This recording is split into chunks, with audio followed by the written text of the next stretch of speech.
এই প্রধান উপদেষ্টা, আইন উপদেষ্টা, স্বরাষ্ট্র উপদেষ্টা প্রত্যেকেই বলছেন যে অনেকগুলো মিথ্যা হত্যা মামলা হয়েছে, সেগুলো বাতিল করা হবে এবং তাদেরকে অব্যাহতি দেওয়ার মধ্য দিয়ে মুক্তি দেওয়া হবে।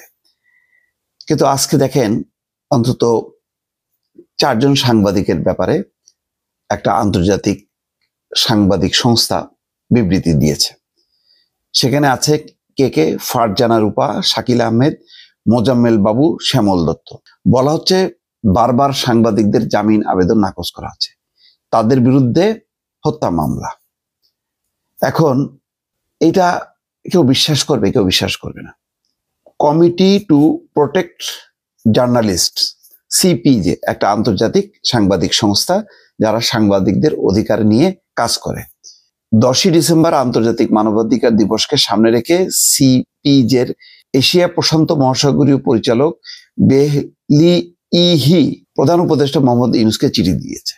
নামটা খুব কঠিন, বেলি ই প্রধান উপদেষ্টাকে চিঠি দিয়েছে। আচ্ছা, যাই হোক, নাম যাই হোক না কেন, কিন্তু কথাটা পরিষ্কার। চিঠিতে বলা হচ্ছে সিপিজের কাছে থাকা তথ্যপাত্র অনুসারে বাংলাদেশে বর্তমানে হত্যার অভিযোগে 4 সাংবাদিক কারাগারে বন্দী আছেন।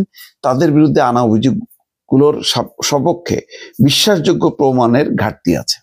মনে হচ্ছে তাদের সংবাদ প্রতিবেদন এবং সম্ভাব্য রাজনৈতিক সম্পৃক্ততার কারণে প্রতিহিংসামূলকভাবে এসব মামলা করা হয়েছে। হ্যাঁ, তাদের বিরুদ্ধে আসলে একটা রাজনৈতিক বিষয় সামনে আসছে। প্রতিহিংসা বলবো না, প্রতিহিংসা অর্থাৎ বিরুদ্ধ রাজনীতিকে দমন করার যে একটা মানসিকতা, সেটা থেকেই এই মামলা। বিগত 15 বছরে বিরোধী রাজনৈতিক দল যারা ছিল, সাধারণ মানুষ সাংবাদিকদেরকে প্রচন্ড ঘৃণা করত এবং বিশেষ করে বড় বড় সব চ্যানেলের কর্তা ব্যক্তিরা তারা যে সমস্ত বয়ান দিতেন, তারা একেবারেই মানে এত বেশি নিন্দিত ছিল যে তাদের কোনো রকম জনপ্রিয়তা ছিল না।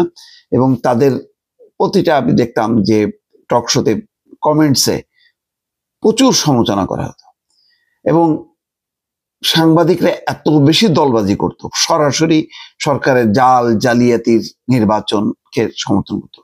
এবং শেষের দিকে যখন কি গণহত্যা চলছিল, সেই সময়ও প্রধানমন্ত্রী শেখ হাসিনার দপ্তরে যে তারা যে সমস্ত কথাবার্তা বলছে, রাজনৈতিক নেতারা যেভাবে বয়ান করে সেটাকেও তারা প্রতিষ্ঠা করার চেষ্টা করছে।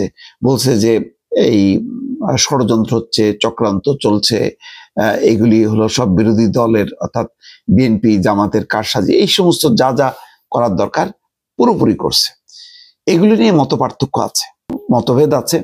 সাংবাদিকদের একটা গোষ্ঠী যেমন পুরোপুরি মানে আওয়ামী লীগকে সাপোর্ট করে, আবার আর একটা গোষ্ঠীর মধ্যে প্রবণতা আছে বিএনপিকে একেবারে লেজুর বৃত্তির মতন সমর্থন করা, জামাত বিএনপি দুটোর ক্ষেত্রে আছে।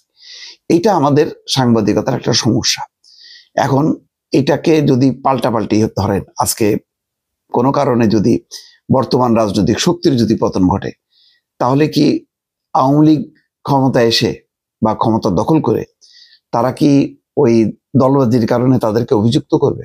এটা কি করা উচিত না। আপনার খারাপ লাগছে তাদের বক্তব্য, আপনি নিন্দনীয়, মানুষ ঘৃণা করে, নিন্দা জানায়, আপনি সেভাবে সেটা প্রতিবাদ করেন।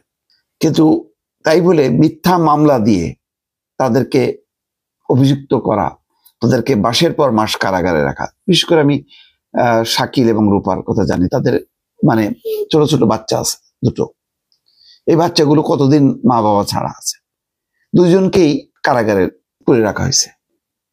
এই হত্যা মামলার কোনো শেষ নাই। অথচ আমি বারবার বলছি যে যদি সাংবাদিকদের বিরুদ্ধে কারো যদি অবৈধ অর্থ থাকে, উপার্জন থাকে, তাদের যদি আয়কর ফাঁকির কোনো ব্যাপার থাকে, সুনির্দিষ্ট অভিযোগে তাদের বিরুদ্ধে মামলা হতে পারে, সেই মামলা চলতে থাকলো। কিন্তু মিথ্যা মামলা দিয়ে তাহলে তো যদি অন্য মামলা থাকে তাহলে অন্য মামলা তো অর্থহীন হয়ে যায়। তারা মুক্তি পাওয়া এটাও তো তাদের আইনগত অধিকার, জামিন পাওয়া আইনগত অধিকার না?